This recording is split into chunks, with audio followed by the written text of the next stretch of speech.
కర్ణాటక రాష్ట్రానికి చెందిన మిస్టర్ రావ్ తన 40 ఏళ్ల జీవితంలో ఏ రోజు కూడా కర్ణాటక రాష్ట్రాన్ని వదిలి బయటకి వెళ్ళలేదు.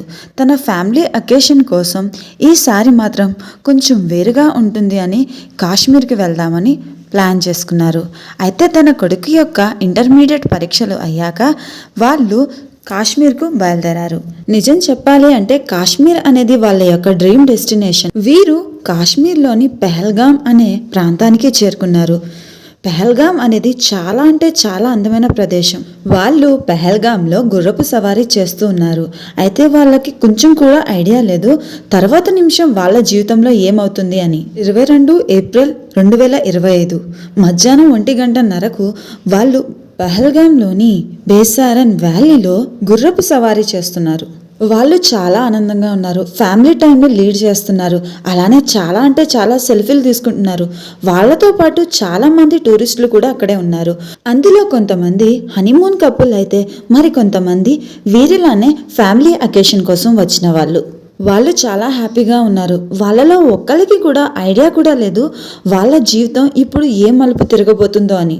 అలానే ఇండియాలో ఇంత బాధాకరమైన ఇంత క్రూరమైన సంఘటన జరుగుతుందని ఎవరు కూడా ఊహించలేరు. అక్కడ లోకల్ వెండర్స్ టూరిస్టులందరికీ టీ, మ్యాగీ ఇలా కొన్ని స్నాక్స్ వండి వాళ్ళకి ఇస్తూ ఉన్నారు. వాళ్ళు అంతా చాలా ఆనందంగా ఉన్నారు. అప్పుడే పక్కన అడవిలోంచి కొంతమంది ఆర్మీ యూనిఫామ్ వేసుకుని చేతిలో గన్ను పట్టుకుని బయటికి వచ్చారు. అందరూ అనుకున్నారు ఆర్మీకి సంబంధించిన ఏదైనా డ్రిల్ జరుగుతుందేమో అని. ఎందుకంటే కాశ్మీర్లో ప్రతిరోజు ఆర్మీ జవాన్లకు అక్కడ డ్రిల్ జరుగుతూ ఉంటుంది. అందుకనే లోకల్ వెండర్స్ అలానే చుట్టుపక్కల వాళ్ళు అండ్ టూరిస్టులు కూడా అది ఒక డ్రిల్గానే భావించారు. అంతలో ఏ వార్నింగ్ లేకుండా ఒక బుల్లెట్ కాలింది. అక్కడ ఉన్న వాళ్ళకి ఏమీ అర్థం కాలేదు. ఆ బుల్లెట్ సౌండ్ ఎంతగా వచ్చిందంటే చాలా గట్టిగా వచ్చింది. వాళ్ళందరూ ఆ శబ్దం నుండి కోలుకునే లోపలే ఒక వ్యక్తి బుల్లెట్ తగిలి అక్కడికక్కడే మరణించాడు. దాంతో వాళ్ళకి అర్థమైంది ఏంటంటే మన మీద ఒక అటాక్ జరిగింది అని. ఒక టెర్రరిస్ట్ అటాక్. అక్కడ ఉన్న టూరిస్టులందరూ పరిగెట్టడం మొదలుపెట్టారు. దాక్కున్నారు, పరిగెట్టారు. కానీ అక్కడ ఉన్న ఆ టెర్రరిస్టులకు మాత్రం ఏమీ తేడాగా అనిపించలేదు.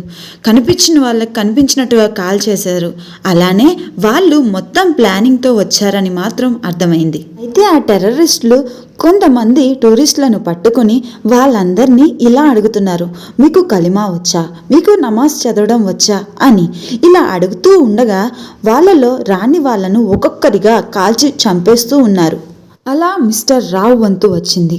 ఆ టెర్రరిస్టులు మిస్టర్ రావ్ తలపై కన్ను పెట్టి మీరు హిందువా ముస్లిమా అని అడిగారు.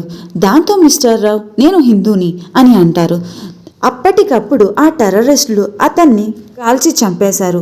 ఆ సంఘటనను చూసిన మిస్సెస్ రావ్ నన్ను చంపేయండి, నా బిడ్డను చంపేయండి, నా భర్తని చంపేశావు, తను లేకుండా మేము ఎలా బ్రతకాలి, మమ్మల్ని చంపేయండి అని వాళ్ళను అడుగుతూ ఉంది. అప్పుడు ఆ టెర్రరిస్ట్ ఇలా అంటాడు, నేను నిన్ను చంపను, నేను మిమ్మల్ని ఎవరిని చంపను, మీరందరూ బయటికి వెళ్ళండి, మోడీ సార్తో ఇలా చెప్పండి, మేము ఒక టెర్రరిస్టులం, మేము మీ భర్తలను ఎలా చంపామో అలానే ఇక్కడ ఏం చేశామో అన్నీ వెళ్ళి మీ మోడీ సార్కి చెప్పండి అని అన్నాడు. ఈ టెర్రరిస్టులు ఏమనుకుంటున్నారంటే వాళ్ళు చేసిన ప్రతి విషయం బయట ఇండియాలో అందరికీ తెలియాలి, మొత్తానికి ఇండియా మొత్తం వనకాలి వాళ్ళ యొక్క చేష్టలకి అని వాళ్ళ ఉద్దేశం. అలా అంటూ అక్కడే మిస్సెస్ రావ్ని వదిలేసి ఇంకా ముందుకు సాగిపోయారు. అలానే కాశ్మీర్ యొక్క లోకల్ వ్యక్తి అతను అక్కడ గుర్రపు సవారీ చేస్తూ ఉంటాడు. అలానే అక్కడ టూరిస్టులను అక్కడ ప్రదేశాలన్నీ చూపిస్తూ ఉంటాడు.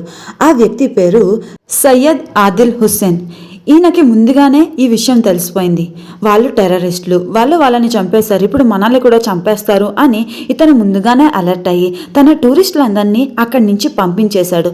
అలానే ఆ టెర్రరిస్టులకు ఇతను ఎదురుగా వెళ్ళి వాళ్ళను కాపాడడానికి చాలా ప్రయత్నించాడు. అప్పుడు ఆ టెర్రరిస్టులు అడ్డం వచ్చిన ఇతన్ని కూడా కాల్చి చంపేశారు. ఈ సయ్యద్ ఆదిల్ హసన్కి 20 సంవత్సరాలు ఉంటాయి. కేవలం అప్పటికప్పుడు ఆ టూరిస్టులను తను అక్కడి నుంచి పంపేశాడు. ఒక అరగంట పరిచయం ఉన్న ఆ టూరిస్టుల కోసం అతను తన జీవితాన్ని త్యాగం చేశాడు. తను దగ్గరగా ఒక 11-12 మంది టూరిస్టులను కాపాడాడు. ఈ అబ్దుల్ సయ్యద్ హసన్ ఏమాత్రం భయపడలేదు. అక్కడ ఉన్న ఆ టూరిస్టులను కాపాడడానికి టెర్రరిస్టుల మీదకు దూకి వాళ్ళ దగ్గర ఉన్న గన్ను లాక్కోవడానికి చాలా ప్రయత్నించాడు. కానీ ఆ ప్రయత్నంలో అతను ఓడిపోయాడు, మరణించాడు. ఇలా ఈ అటాక్లో చాలామంది చనిపోయారు, చాలామంది ఇంజూర్డ్ అయ్యారు. అలానే ఒక ఇండియన్ నేవీ ఆఫీసర్ తన సెలవులను తన ఫ్యామిలీతో గడపడానికి అక్కడికి వచ్చాడు. అతను కూడా ఈ అటాక్లో మరణించాడు. ఒక ఇంటెలిజెన్స్ బ్యూరో ఆఫీసర్ని కూడా చంపేశారు. అన్నింటికంటే బాధాకరమైన విషయం ఏంటంటే వాళ్ళు కేవలం కామన్ పీపుల్, వాళ్ళు టూరిస్టులు, వాళ్ళు కేవలం అక్కడ ఎంజాయ్ చేయడానికి వచ్చారు. కానీ వాళ్ళ వల్ల ఎవరికి ఇబ్బంది లేదు, వాళ్ళు ఎవరికి అపాయం కూడా కలిగించలేదు. కానీ అలాంటి వాళ్ళని చంపడం ఏంటో.